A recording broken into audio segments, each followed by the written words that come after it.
Welcome to the Creative Play and Podcast Network. Join us as we share our favorite RPGs, one-shot games, tabletop games, reviews, and convention panels. Sit back and enjoy the show.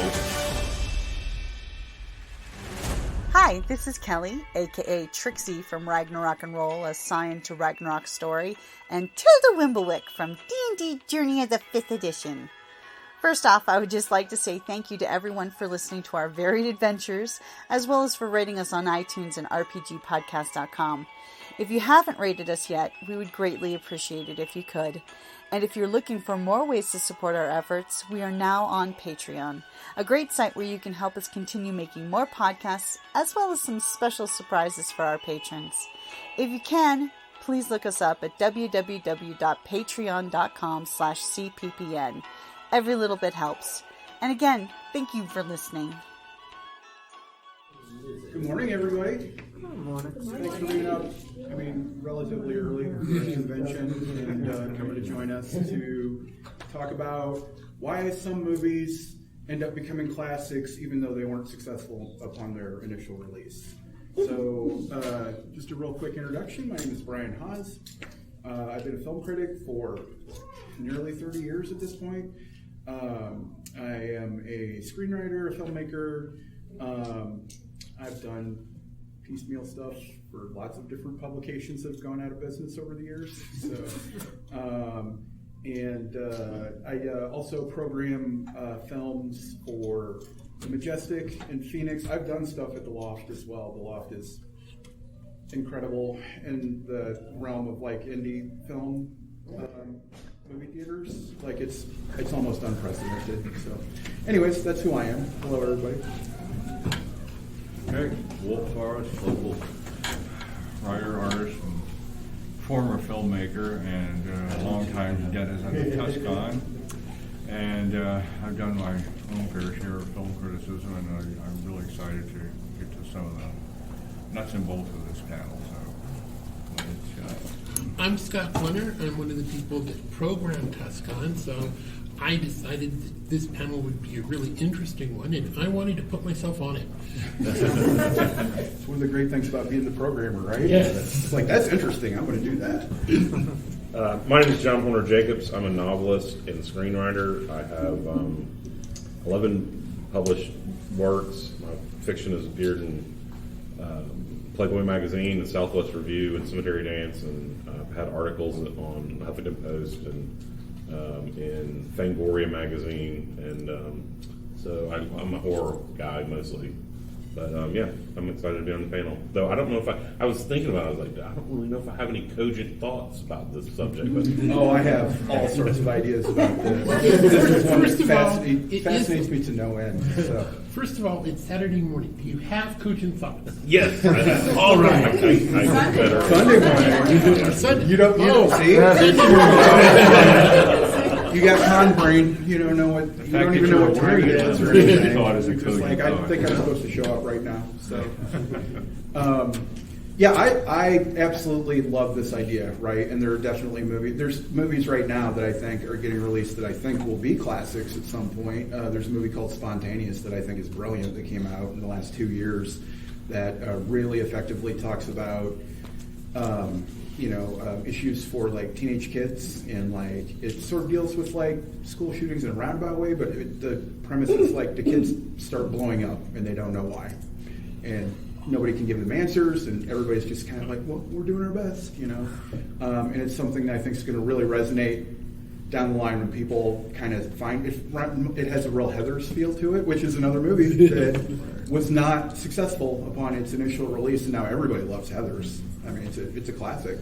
And I think a lot of it has to do with the intelligence of the writing, usually, for these movies, because, these big flashbang, I like those movies, don't get me wrong. I'm going to go see Wakanda Forever, like later tonight when I get home, probably. And they certainly have their place, but, like, ultimately, those will be like, just, oh yeah, this is nice, like, pop culture thing or whatever. But something like Blade Runner that just completely changes the way we think about a lot of different aspects of filmmaking and how like resonant it was for the way things are now. Like that's Blade Runner's what things look like now. You know, we don't have the flying cars yet, but like largely a lot of the aesthetics. And it was a huge flop when it came out. Like they were just like, you know, people got fired over Blade Runner, and you know now it's like certified so good that it has a sequel that I think the same thing is happening to. Like people didn't really go see Blade Runner 2049, and it's brilliant. You know, I think it might be better than the original, to be honest with you. You know, people will catch up to that because I think, you know, there's that real intelligence to the writing and like it just characters that grip you. I mean, those are some of the things that I think just sort of make these really memorable experiences where it just gets passed on word of mouth and eventually people just catch on. And the original Blade Runner was set 3 years ago. I know, right? Where's the flying cars? Where's the flying cars? Well, I think that Blade Runner is a perfect example. I think one of the reasons why it might have, whenever you mix genres, it poses a real conundrum to how to market it to people and get the like. Is it a science fiction? Do we play up the noir aspects? Do we play up the science fiction part? And people are like, well, it's sci-fi, but it's like a detective, you know. And people just at the time weren't, you know, really, yeah.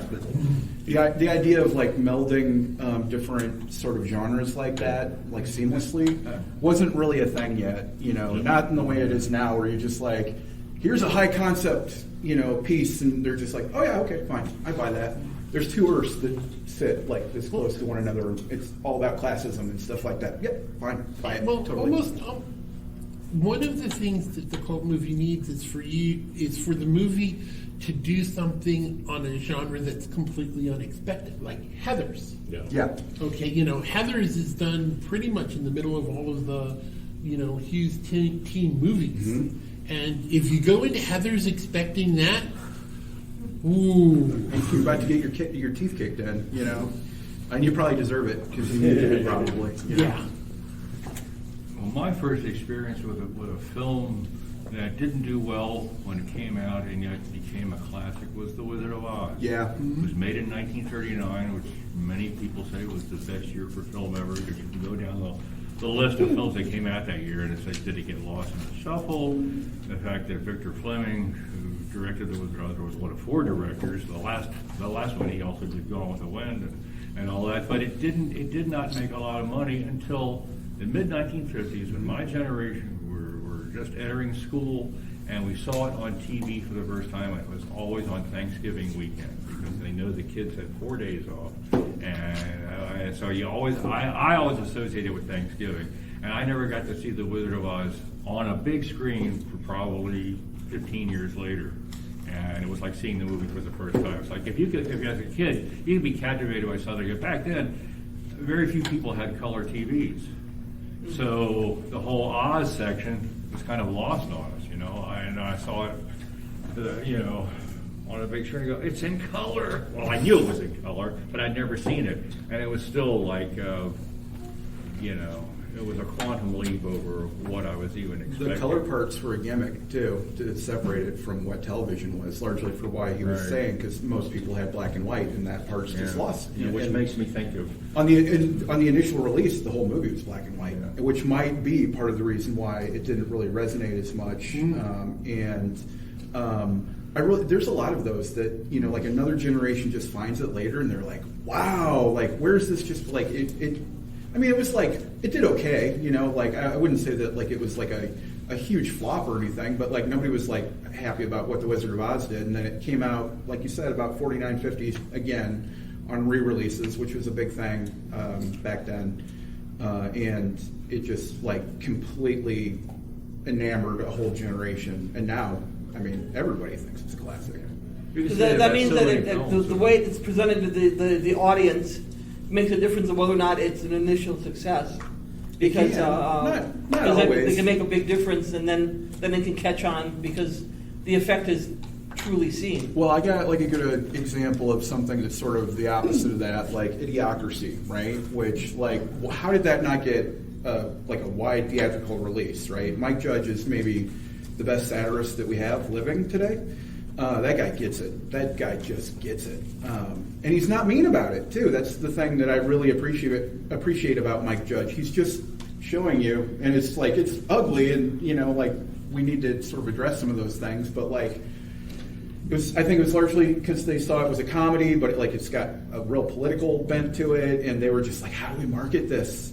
And they were just like, maybe we just don't. And it got dumped in a couple of dollar theaters, you know, because they didn't know what to do. They had like a theatrical contract with Mike Judge because it was after Beavis and Butthead or something like that. And he's like, no, it has to play in theaters. And they're like, okay, well, we'll put it in like $200 theaters.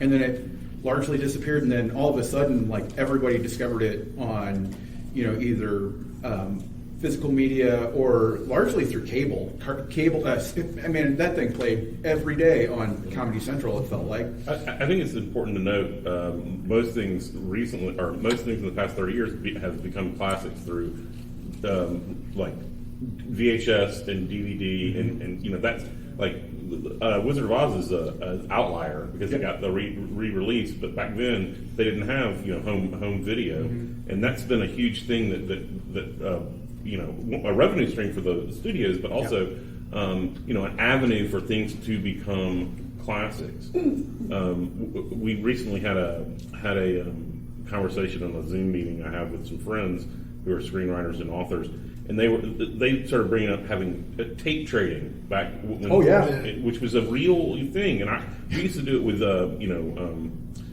videotapes, but and also like computer games. Yep. And I'd look in the back of like Video Watchdog or Fangoria, and you'd hope that you're like dealing with somebody that's semi-reputable, you know, and it's not like a seventh generation. It usually was like a seventh generation of like a copy of a copy of a copy of a copy, you know, and but yeah, I mean, I found a lot of the horror initially because like I didn't live in a cool town, you know, like there was no cool shit where I lived, you know, and so like I had to seek that stuff out, and I would go to stuff like this, and somebody would be like, you have to see this movie Intruder, and I'm like, Intruder? Oh, and it's like, it's just a silly, gory, you know, like slasher in a supermarket, but the special effects are incredible. I'm like, okay, I'll look for it, you know. Can I ask where you live? What was that? Can I ask where you live? Yeah, I lived in Central Illinois, like about 100 miles. It was like right in between Chicago and St. Louis, a town called Normal. I'm not making that up. Most people would know it because there's a university there. That's probably the only reason you would know it. Yeah, like I didn't get any, you know, we had a couple of like decent video stores. We had a really cool one that I supported literally until the second it died. But like, yeah, I had to really search for a lot of that stuff. And a lot of the foreign films were really tough to find. You know, I love the classics too. Like I love the grindhouse exploitation stuff, but that doesn't mean I don't want to watch something like, you know, The Wizard of Oz also. Well, that was the original reason why conventions had movie rooms, is because that was the only way that you could see a lot of these things. You'd have one person who knew a lot about movies and was able to get all sorts of neat stuff, and went, wow, you guys gotta see this. And of course, you know, that's before there were 4,500 streaming stations on, you know. Well, that's part of the reason why conventions were made, is that people came to the movie room with their tapes in hand and shared them in the convention before the copyright people got crazy about it. Thank God for things like YouTube, where you can see really obscure, low-budget stuff that when I was much younger, you know, people would recommend a film, and I was like, well, how am I going to get this? How do I find it? And it would burn in the back of my mind. I would keep saying, I've got to find this movie, I've got to find this movie.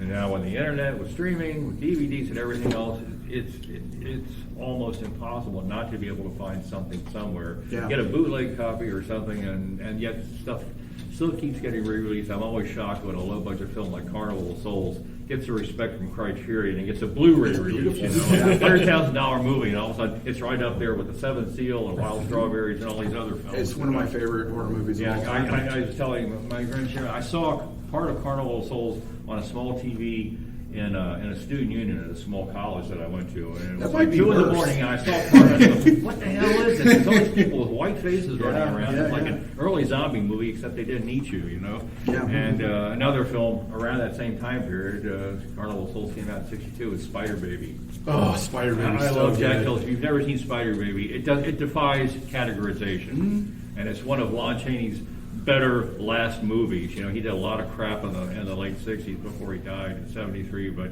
Spider Baby is priceless, and it's gotten a Blu-ray release now. Yeah, it's pretty easy to find now. Yeah, a lot of these things were stuff that I like put, you know, that note in the back of my head for 30 years and look at stuff, and now I find it streaming, you know, which is actually great, you know, because like I don't want somebody else to have to do what I did, right? That was really hard, you know, and it was not fun most of the time, and you got burned a lot of the time. So like, I love the fact that it's really easy to find. I'm not a gatekeeper. I'm not like, you had to go, you know, into these tape rooms and find these movies, or it's not really, you know, who cares about any of that shit, you know? I love this, you know, and there are movies now that I'm just like, oh man, I really wanted to watch that. You know, box art that's like burned in my brain forever.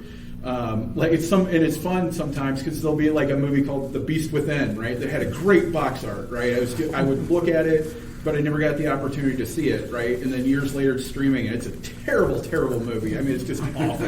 And I'm just like, this is what I wanted to watch for 35 years? Well, the box art drew you in. Yeah, of course. The same way with American International Pictures. They create the poster first, then they write the script and do the movie. Yep. And 90% of the time, whatever you saw in the poster wasn't in the film, but you can't get your money back. You know, rarely you can say, "I didn't like this movie. I want my money back." So. Yeah.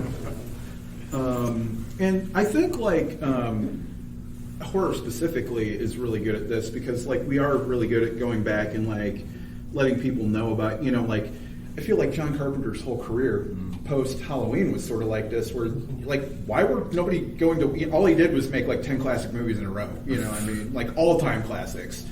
And you know, like The Thing. You know, like I hear him talk about The Thing now. You know, somebody said like, how do you feel about all the success and you know the classic status of The Thing now? He's like, I mean, it's cool, but like didn't help me get movies made, you know, back in the 80s, you know, that almost derailed my whole career, you know. And so I think that's really great. Or something like Event Horizon, which didn't really do very good when it was initially released, and it's one of the best, it's like the best Lovecraftian space thing ever, right? If you want to get space involved with it. There's other Lovecraftian movies that I think are the same ballpark, but like you add the element of space to it, and that's something that happens a lot in Lovecraft stuff because it's where's the dark places? Space is a dark place, you know. And that's sort of come around, and people just love Event Horizon now. And like we sold a screening out of it in Tempe when like I went and saw it, and there was like 3 people in the movie theater on like the opening Friday night or something. You know, nobody came, nobody cared. Now we're selling out movies of it, you know, 25, 30, whatever it is. I don't remember exactly when it came out. And Late you're 90s. talking about John Carpenter. Remember Dark Star, which predates Halloween, and that took years to find its audience, but now it is the poster child. It's a cult classic. That would certainly fit all the parameters of what a cult classic is. Mm-hmm. Low budget, you know. He really didn't really fit anywhere. He really didn't like to be boxed into the horror, you know, like, I think there's less of the sort of negative side of being labeled horror. You know, back then it was just like, horror was like, it's like you get played next to the you know, the porn houses and stuff like that. And so it was just like very looked down upon. And he made stuff like Assault on Precinct 13 that it's just awesome. And, like he did a bunch of stuff that was really good. I think he did like comedies that were pretty decent, you know, but nobody wanted, you know. And now it's like, I think he's finally going to make another movie, but it's been like, I think 15 years since his last movie, and like somebody that's, you know, like that, and he gets to be, you know, he gets to go be a rock star now, and he's making good money. And I ain't saying that he's hurting or anything. You know, every time Halloween comes out, another check magically appears in his hand. You know, but like. Just imagine that somebody like that can't get a movie made.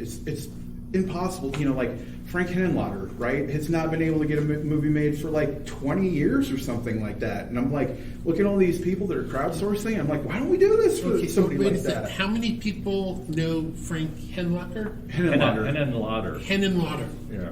Uncle Frank. Was it Basket Case? Basket Case. Yeah, Basket Case is hysterical. Yeah, Frankenhooker. I mean, it's Brain Damage, about a slug it's like an allegory for addiction, but it's a slug that controls a guy, through like hypnotic sort of, and it's really gross and grimy, and because he leaned into all that stuff, the sex and the violence and all that, he loved it, and so, and he was a guy that grew up on like the drive-in circuit, and so you really get sort of influenced by those things, and he'd talk about the nudie cuties and stuff, where you could like kind of show nudity outside of the Haas Code because it was for educational purposes, and so there's a lot of those like sun worshiper movies, and they just go to nudist camps and show people like playing volleyball and shit like that. But how can that guy not get a movie made? I mean,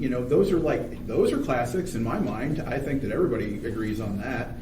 Certainly in the horror community, we all love Uncle Frank, and like it's just crazy to me that like you can make these things that stand the test of time, and like nobody wants to give you money to try and do it again. He's still active, Well, even a mainstream director like Peter Jackson has some really interesting films in his past, like Dead Alive and Meet the Peebles, which is one of my favorites. Love it. Yeah. Meet the Peebles is like X-rated Muppets. Yep. It's hysterical. They do drugs. They get sexually They do drugs, transmitted they disease. do sex. They vomit on each other. They kill themselves. I mean, you just really get that look, and that's what really sort of I see those pieces in King Kong and like in Lord of the Rings and stuff that has that same humor, and I'm just like, you were like refining that through all the gross stuff that you were doing, but he still does it on a pretty gross level. Like those orcs are not very nice to one another in Lord of the Rings, yeah, I mean that's another like Guillermo del Toro can't get. I mean, how could he not get a movie made? It's insane to me. Yeah, he won an Academy Award, right? Yeah, he wanted to like they told him that his Creature of the Black Lagoon movie wasn't good enough for the Universal Monsters reboot, so they made that abomination with Tom Cruise that was just like almost unwatchable, and it deep six the whole universe that they were making. And Guillermo's like, well, I'll just go make my Creature of the Black Lagoon movie, and oh, by the way, I'm going to win the Oscar for it, yeah, and like finally now with Cabinet of Curiosities being so popular again on Netflix, he's pushing roll. He's been wanting to make in the Mountains of Madness for 30 years. Like it's his dream project. He keeps trying to come back, and he's been releasing like test footage recently because he's trying to push it again. He did the same thing with Hellboy. Hellboy took like 10 years to get made, and he told Ron Perlman, he's like, I'm going to keep trying until we do it. And so like if there's anybody that will like be persistent about it, I think Guillermo is the guy, and he's really good about giving other people opportunity. So, yeah, but another one who just has made classic movie after classic movie and still has trouble getting stuff financed. When all the Marvel stuff, they can't wait to throw dump trucks of money at it. Well, I mean, it's the difference is it's like that stuff is like McDonald's. True. And what we're talking about is like niche, Asian restaurants. That's true. And which, those are the tentpole things. Yeah. And they're going to put the marketing dollars behind it. That's but true. I'm curious as to like, all these movies have become classics. We've said that like, they're hard to define, but is there any sort of commonality between them? Can you thread any sort of rationale of like why? I think really memorable characters is one. Like I'm looking at this list that I have here. Like Rocky Horror is a great example of this, right? And a mixture of genres, right? A little bit of horror, a little bit of like musical theater, Fight Club, Shawshank Redemption, The Room, even. Like it's memorable for the wrong reasons, but my God, is it memorable? You know, Shawshank Redemption is a cult classic. Well, so it was not. So here's the thing: like everybody thinks again, that it's like this, and it is, everybody rightfully agrees that it's a classic now, but it didn't do very well when it came out. It sort of stumbled at the box office, and they even tried to do like a push again at Oscar time because they thought they had something special, which they did. It's just like we weren't quite ready for it yet. And so Shawshank is another good example of like HBO and TNT and like all the cable channels just playing it to death because they're like, it's a long movie, so we can program out a 3-hour block or whatever and not have to worry about that. And people just really gravitated to it because the characters are amazing and the story is amazing. And well, I mean, it's so many of these, right? The biggest key is how do you advertise it? I mean, what is the elevator pitch for Shawshank Redemption? It's tough, yeah. Yeah. I mean, it's a prison movie, but it's not one of those prison movies. It's it's a tough one to logline. Working this long con that eventually leads to him escaping, and then there's the funny accounting, and the description of the movie. Yeah, and it's also complicated by the fact and it's by Stephen King, but it's not horror. Right. It's not horror. Which really messed with that. People are a little more accepting of that now after the success of some of the stuff that he did that was not horror, that was pretty good. But that was a very novel concept at the time. They're like, this is Stephen King adaptation? Is there like ghosts in the prisoner? No, straightforward. It's a prison drama. Oh, okay. So I don't think the Stephen King fans were like, it doesn't sound like it, So I don't know if I'm going to go see this. Well, it's like when Bob Dylan went electric, he lost a lot of his fans. Like, how could you expand your horizons? Do something new? Well, one of the things that I think helps a movie become a cult classic is that the studio abandons it. Yeah. Because for, the reason why Wizard of Oz was shown every Thanksgiving was because it was cheap. Yeah. The light they gave very good light. The same thing with Have a Wonderful Life. Yeah. It was, not really a huge hit when it came out, and so same thing. They just licensed it for around Thanksgiving on TV, and the reason why Hogan's Heroes, Bewitched, I Dream of Jeannie were all just Gilligan's Island were everywhere was because it didn't cost them anything to rebroadcast it. Yeah. And again, going to a lot of these cult classics, it just it was they weren't trying to milk everything out of it, so people were able to discover it in their own way, and then just be able to keep on seeing it over and over again. Yeah. I definitely think that the rewatchability is a huge factor for that. Physical media, VHS, DVD, Blu-ray. Have you heard of Americathon? No. Okay. Americathon could have been a cult classic as well. It's 1976 is when it came out. Basically, America's poor, has absolutely nothing, and the president decides to have a telethon and sells off the U.S. Americathon? Americathon. Harvey Korman is the MC, and it is hilarious. That sounds amazing. Oh, Fred Willard's in it. All right. Oh, yeah. I forgot about Fred Willard. All right. And you can buy it right on Prime. There we go. Cool. This gentleman has a question. Oh, yeah. Well, I was more going to mention one of the movies that I really like that is more topical now than it was when it was made was Demolition Man, because it was this action gun with a story of political correctness and class, and it's where did that come from? Yeah. It's it's more relevant now than it was then. I think a lot of the things that become classics, also through physical media and rentals and whatever, but some of them tap into the spirit of the time before it was really the spirit of the time. And it's like the creative people, usually the vision of the guy or woman who had the idea to make it was a little bit ahead of their time because they're sort of out of the mainstream, right? But that's what makes it like connect with us like a subculture, a subgroup of people that sort of keep it alive. And it's usually the fandom that really sort of gets those movies to become classics. Because people keep talking about them in like small groups like us here, so I think that's interesting because I'd never heard of Americathon. Yeah. Like, I mean, I just watched Ghost Watch. You know Ghost Watch is a UK. Yeah. I had never seen it before, and I just watched it, and I was like, this is great. I can see, how it scared all of Britain, when it came out. But I had to find it. I had to watch it on archive.org or .com. You couldn't get it because of rights issues.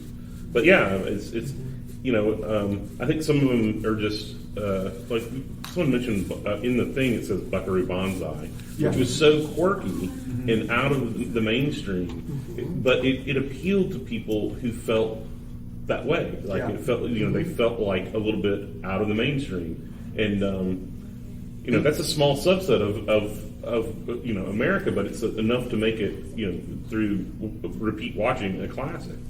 Yeah, and the aesthetics are so amazing in Buckaroo Banzai, and just all the science that they're doing is pretty nonsensical and high level, but it doesn't matter because you just buy into it. And oh my God, John Lithgow, John Big Booty, Boutte. That cast they lucked into, 2 years later would have been a 20. It would have been impossible to do, right? Yeah, post Lithgow and Weller and post RoboCop, they couldn't have done it. He would have been too big. But they got him at the right time. Goldblum too. You have to remember how those films were made, because and I forget the name of the producer, but he basically said, "Okay, I will give you a lot of money for a 10-movie contract. We will do 10 movies together. I will throw money at you. Right now, nobody thinks you're good, but I think you could be a star." And he really was good at being able to pick those people, because almost all of them are currently stars. Yeah, big stars. So, well, just like with the Monty Python crew, the British TV studio said, "Here's money, here's a set, do something." Saturday Night Live does the same thing. They were just let loose, and were able to experiment on live broadcast shows. That was more like an opportunity because of when they're showing it and not really caring. There was when Saturday Night Live came out at 10:30 on Saturday, there was nothing. Maybe a monster movie, maybe. Most of the TV stations would turn off pretty early, and so the real brilliance on Monty Python was that they took a cut and pay to get the tapes. Yeah. Right? Because back then, the tapes were those reused guys were constantly. smart. Right? Yeah. This is why the first 3 seasons of Doctor Who were gone forever. Right. They'll never be seen again. And why but Monty Python all of those will. guys had work that went away because of that. And when they started forming it, they're like, "No, we need the tapes," and they wanted to put that in their contract. And the guy looked at them like, "Why would you want to keep the tapes?" Right. And they said, "Don't worry about it. Just let us have the tapes." Well, now that's going to cost us money. We'll take a cut and pay. We want the tapes. And so they got the tapes in the contract, which is what allowed them to rerun it, to sell it in America, all just because they were like, "No, we want the damn tapes." And Monty Python was not really that big when it initially came out, because people just, again... it was too wacky. They didn't know what to... There were no transitions. People were going, "What is this?" It was very experimental, and that was very out of the ordinary then. There wasn't all these different. Monty Python's really the trailblazer. You get to somebody like the Kids in the Hall to do very similar sort of stuff, and nobody even bats an eye because there was all these other people that came before that sort of like blazed the trail and said, why does it have to have a narrative? Why can't it just be absurd stuff that we want to throw together? Absurdist humor it's a hard sell in mainstream. It takes a certain different kind of person to like absurdist humor. Yeah. But yeah, I'd say in a lot of ways Monty Python was deliberately built by them to be a cult classic. They were like, They I all was just set, going to get it the first time I think around, they all we set keep the themselves tapes. up so that they would work for the rest of their careers. Yeah. I think the Kids in the Hall largely did the same. Yeah. Where they're just like, hey, look, we can do any role. So, Yeah. I mean, it made them so utilitarian that they're just like, And actually, that brings up a really interesting point that Monty Python might be one of the really few cases where they were intentionally trying to be a cult classic. He just said that. Yeah. Well, no, but most of the time, if you try to be a cult classic, you fail. You fail. Right. Yeah. Usually really bad. Usually, yeah. That's true, yeah. Well, is there? I can't really think of something. I guess what was that? Super 8 was one of those movies that tried really hard to be like to get the sort of Spielbergian Kids on Bikes. Yeah, but it failed. It didn't work. Well, then you got a film like Eraserhead, which actually gave David Lynch, a gateway into the mainstream with Elephant Man. But Eraserhead, again, it's one of those films like that's an instant cult classic because it's so bizarre. Yeah, and like that's a good transition because like a lot of his stuff is rightly considered classics, but like very not mainstream. Yeah. And he sort of got me into the idea. I love his. It's just like experimental film is what it is. It's not meant to be narrative. It's meant to evoke emotions. And like get responses and stuff like that. And so like he sort of like really gets the opportunity to still take that. Yeah, he's pretty much retired at this point. He just likes to paint and sit at his house and like yell at people on the internet, which is hilarious if you haven't like watched it. I watched his master class. Well, we have a membership to master class. I've watched so many like filmmakers and authors, but his was it was just him sort of like rambling, like you were sitting down at a dinner and he had maybe a couple too many glasses of wine and was just sort of just. And so making movies are. And he'll just sort of think, and he'll just say something. It doesn't have like any. It's very stream of consciousness, like his films are, and so that sort of got me into like stuff like the Quay Brothers, which is very, however you say it. I think I've only ever read it, but like, and all the people that did these like really out there sort of wild shorts that were very influential on like filmmakers. Like just because. It didn't speak to like a very big audience. Sometimes the audience that it did speak to looked at it and went, "I can incorporate that in a more commercial fashion," and they just sort of like influenced them, and you see that sprinkled in with a lot of people these days. That really happens a lot in music. Because you've got the Ramones, Velvet Underground. They put out 1, 2, 3 albums, but afterwards, everything changed, and in some ways, you go back and listen to them, and you go, well, why was it so? Why is it so special? Everything sounds like that. Well, no, nothing sounded like that before they sounded like that. Yeah, it starts somewhere, and like. That's a very DIY sort of just a bunch of, bratty teenagers getting together talking about they want to sniff glue or they don't want to do this or, whatever. I love the Ramones. I really kind of wish that Joey would have lived long enough to see what happened, right? He got a taste of it, right? But not like... I mean, he was on MTV. Like, he got a taste of it. A taste of it. But, like, now the Ramones are, like, I mean, my God, they pop up in everything now, and they're just, like, so synonymous with pop culture. I talked to John Waters a little bit about this, too, about, like, is it weird that all these people were so anti-you for so many years, and now all of a sudden you're beloved, and like people are taking their grandmothers to see the Hairspray musical and stuff, and he's like, it's just. He's like, you stick around long enough, and sometimes people like you. Well, when Pink Flamingos becomes mainstream, I'm going to start worrying about civilization. Hey, Pink Flamingos are Rocky Horror being played on MTV with no cuts. Yeah. But for Waters, actually, I think one of the big things that helped him was documentaries. Because there was like a 5 or 10 year stretch there where he was one of the go-to guys for documentaries about the edge of the film industry. Right? He knows everything. Yeah, That guy's so smart. I think like the first one was this film not yet censored, they're not yet rated. Yeah. Which talked about the whole censoring and rating process, for which of course John Waters knows everything because he's resubmitted all those movies a dozen times to get a rating. Right, and then there were a bunch of other of those documentaries. Pink Flamingo never had a rating until whatever the re-release was, and they gave it an NC-17. But all those years, it was just like, because he didn't care, and my God, you talk about somebody that was lightning in a bottle, and really spoke his to ability a to real talk about subset. so many aspects of the movie industry, And in a very entertaining positive and he's never mean, right? There's all these people that do things that I think are similar to John Waters, but they're mean about it, right? John Waters is never mean about his characters. He doesn't hate his characters. He's actually quite empathetic to his characters. Another interesting masterclass. Did you see that? I want something. Okay. But yeah, I mean, I just think there's like this real positivity to like all of John Waters' work,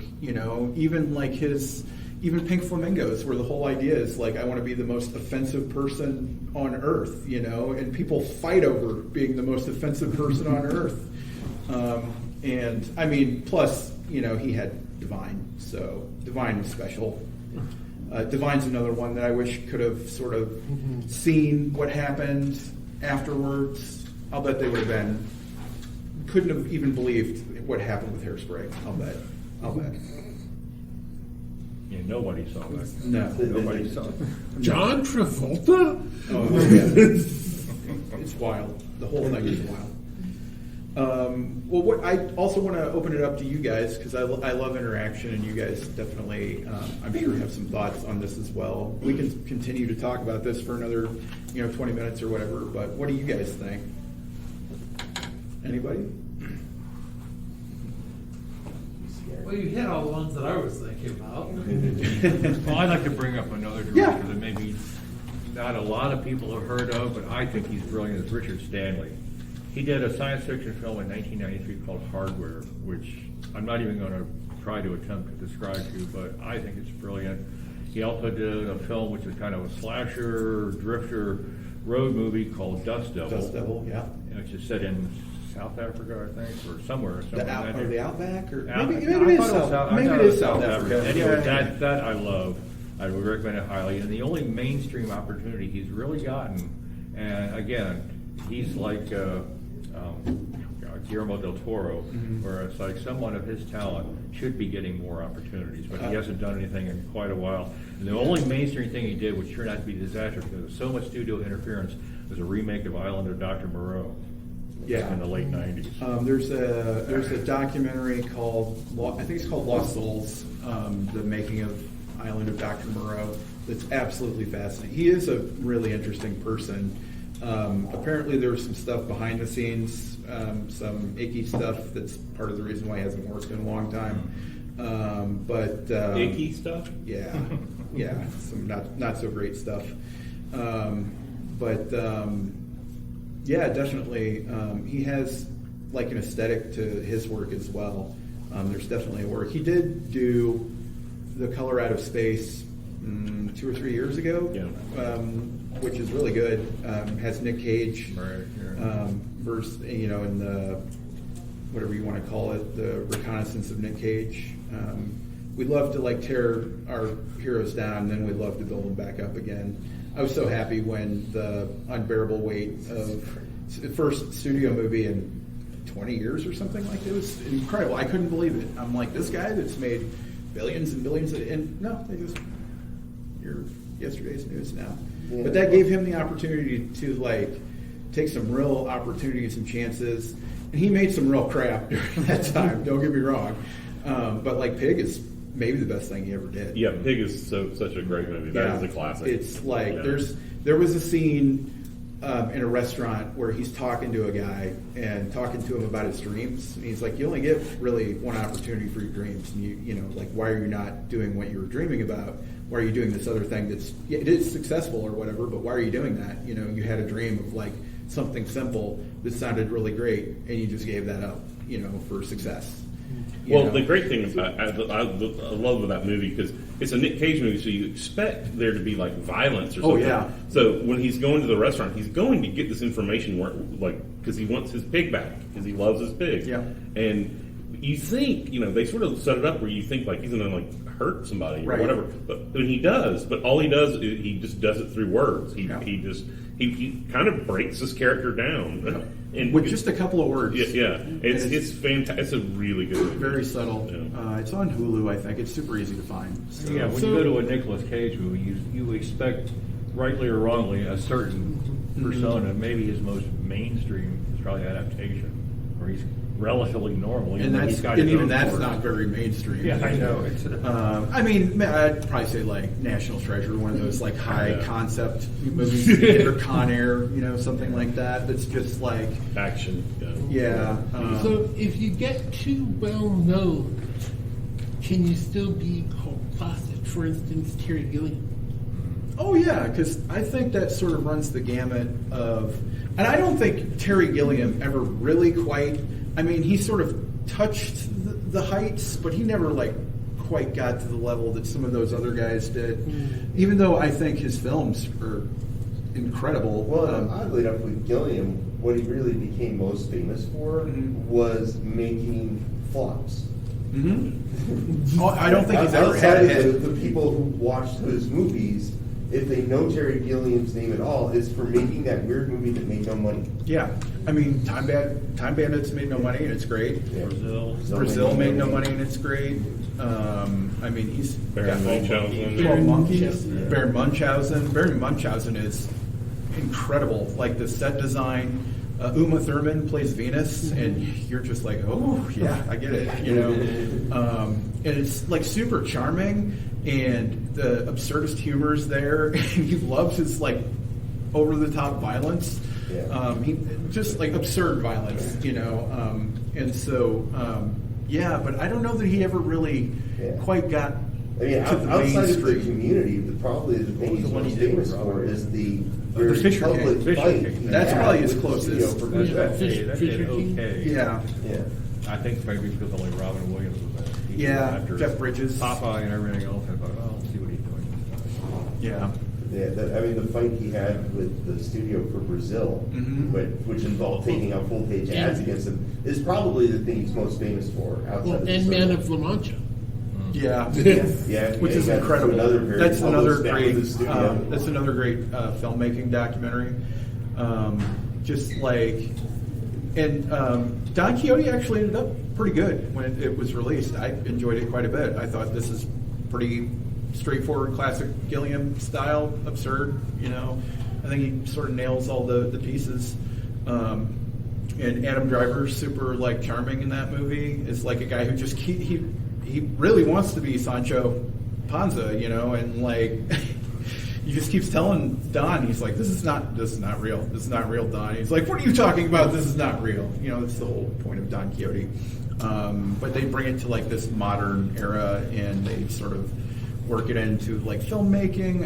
I love me a good movie about filmmaking as well.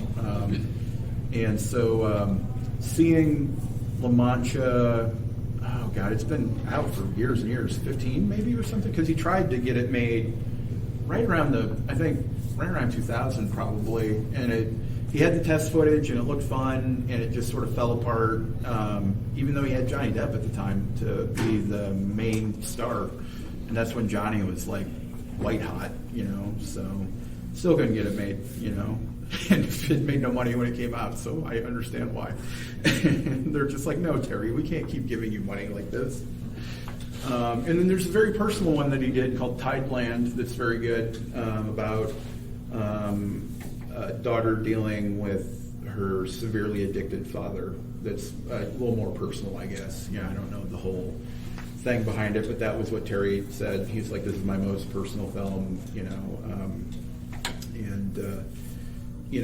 I guess that kind of makes sense since, most of the stuff is very absurd and, very highbrow, like his lowbrow stuff was the Monty Python stuff, and that was still highbrow, highbrow, lowbrow, Who else? Anybody? Questions?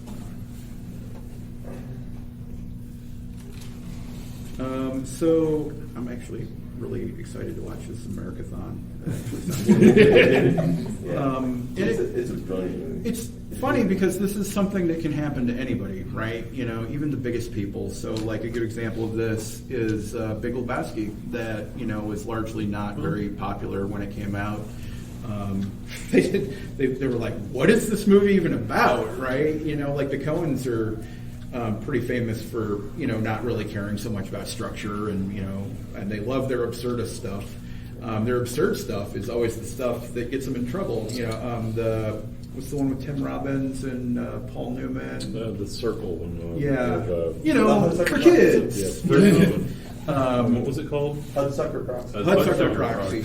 Another one where they're just, and like Jason Lee's like a fast-talking 40s, New York dame, like the journalist, and it's like a total throwback to those like screwball comedies of the 30s and 40s that were great. We just had that, snap, snap, snap, snap, like something like His Girl Friday, where it's Cary Grant and I'm forgetting her name right now. But I mean, that was like, at the time, it was the most dialogue ever in a movie because they just never stopped talking. And like, that's another one that's completely absurd, and there's a lot of like really ugly behavior by like the corporate people, and I'm sure the studio is just like, what do we do with this? That should be seen on a double bill with this, the Sweet Smell of Success in the late 1950s. Because it's both about, corruption in business and how things get done. It's like I say, those people who respect the law and like sausage should never watch either one being made. Yeah. Kind of that. And Barton Fink from the Coen Brothers. Another one, yeah.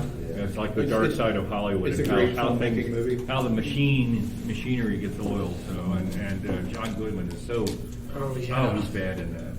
He's one of our best actors. Well, and the cinematography is just amazing. Oh yeah. So this really isn't part of this particular panel, but not how not successful movies became classics. But we've been talking about pulp almost the entire panel. So is it possible to be successful, popular, and still a cult? I'm thinking Woody Allen. I'm thinking Mel Brooks. Yeah, I think so, because like there's just a certain subset. Would you count those as probably, because like there's a certain subset of people that those people really speak to, that will always speak to, right? And so. Well, I think a lot of people consider things classics because they have a nostalgia for them. It reminds them when they saw it and whatever. But when a new generation discovers something and finds it in like that is divorced from nostalgic purposes, then it's like right, like And I think Mel Brooks is that. Like his humor is like my kids think he's funny. Like, Dad, have you seen this Mel Brooks movie? I'm like, yes. Well, I was just thinking, you could not make Blazing Saddles today. Yeah. You couldn't make so most of offensive on movies. so many levels. Yeah. Well, Young Frankenstein maybe, but again, I'm not sure. But yeah, Blazing Saddles, which is the studios. Well, we're not touching Young that. Frankenstein, another Broadway play. Yeah. It's the producers. Yeah. I mean, how do you have a comedy about making a musical called Springtime for Hitler and have everybody love it? It's absurd. Especially when you're planning to do it in Germany at the start of the war. Yeah. Pretty amazing. But actually, a lot of the spoof movies are popular. It's called Kill Bill and other ones which take the whole genre and make fun of it. Ooh, Kill Bill spoof movie? I mean, maybe a little bit for like I feel like it's more homage to like the the samurai movies and the spaghetti westerns and stuff like that. Because I mean, Quentin Tarantino never saw something he didn't want to steal. So, I've said for years that Quentin Tarantino is the biggest thief in the history of film, and nobody knows it because they're not up on the history of film. So it's like he just wait. Bigger than Lucas?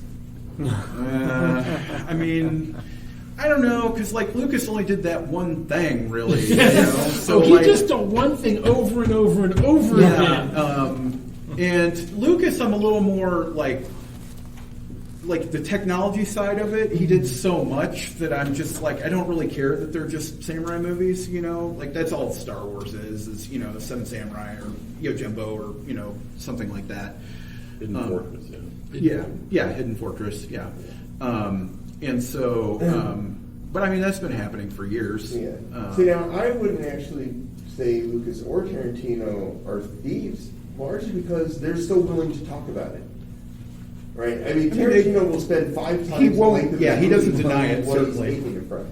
Yeah. I mean, and Lucas did the commentary track on the Criterion edition of Hidden Fortress. Yeah. He was straight up. Yeah, you're damn right. I ripped this movie off. Yeah. And let me tell you all about, because there's even there's an interview on the Criterion. Well, that's actually a 2-part work where he just talks about the movie, and then a shorter one where he's like, yeah, this is C-3PO, this is R2-D2, this is, you know. So you're not a thief if you say, yeah, I did.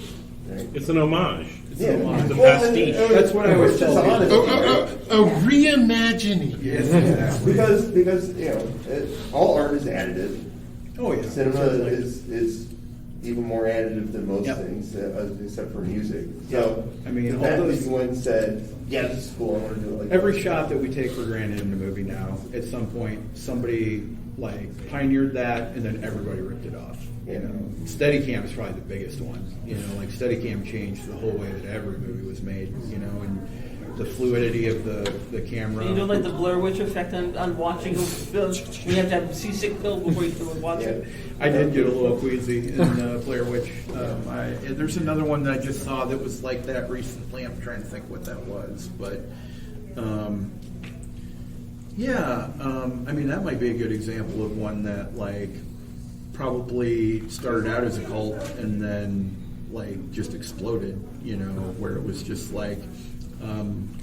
A good example of that right now is like Terrifier 2, where they crowdsourced the whole thing. It's not studio at all. They were supposed to be in movie theaters for 3 days, and it's now week 7. They're still going, and it made $10 million. They've been in the top 10 the entire time. It's unprecedented in like the history of film.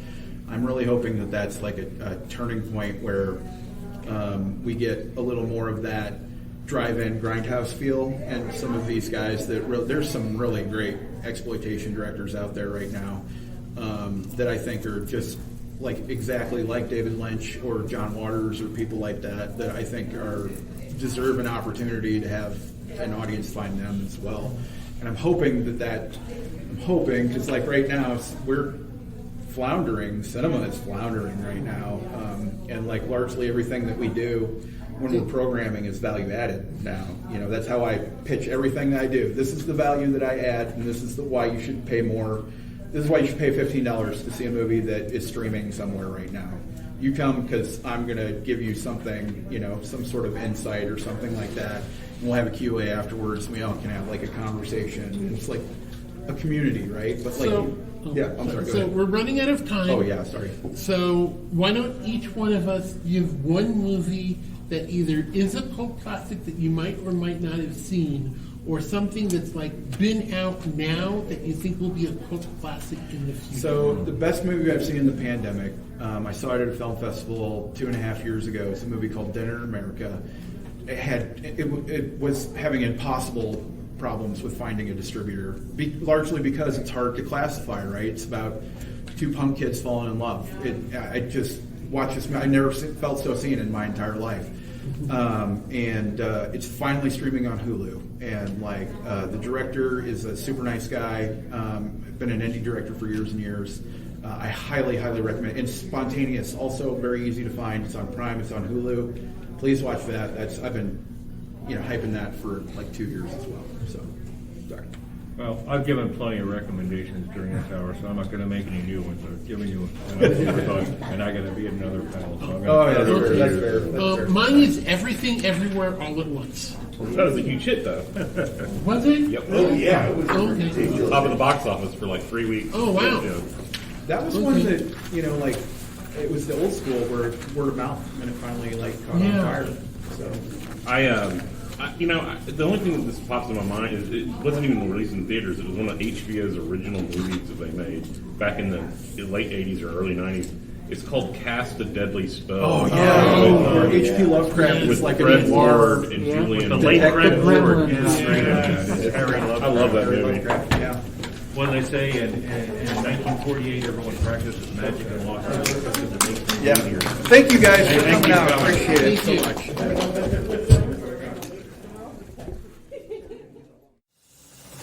Thank you for listening to the Creative Play-In Podcast Network. If you enjoyed our show, please check out D&D Journey of the 5th Edition and Ragnarok Enroll a Scion Hero to Ragnarok Story. Also, check out our Patreon page for more content and behind-the-scenes things, as well as joining us for a one-shot game or two.